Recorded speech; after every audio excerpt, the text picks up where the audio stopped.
Hey, it's Chris again with C&H Auto Accessories. We got another first. You know me, I love first, and we did it on a Ram. But before we get started, if you have questions, everything you see, you might have a few questions about. This is our telephone number. We have great answers. By the way, Buddy, our master tech, who is actually behind the camera, is the one who did all the work today. And so what we have here, well, we got a couple things we've done here. We have the Vanguard chase rack. Now this is, I'm sorry, not Vanguard, my mistake, Armordilo. This is the CR1 here, and we bolted it directly to the Bak Revolver X4ts. Now it has T-slots on here, and it also came with the lights on there as well. So let's take a look here, and I'll go over a few things. Now, on the cover itself, it's got a 5-year manufacturer warranty, which gets doubled to 10 years. Now I'm going to go over all the pros and cons like I always do.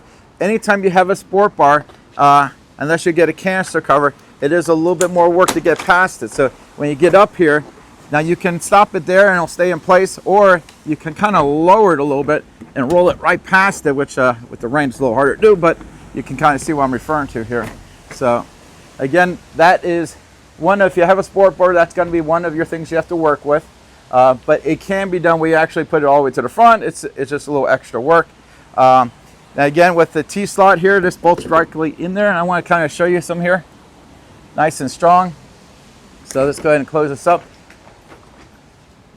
So again, this is the backflip MX4TS, and this is here the Armadillo. I was going to say something else, CR1 here, and this is on the Ram 1500. Don't forget, hit the like button and subscribe to the channel. Thank you.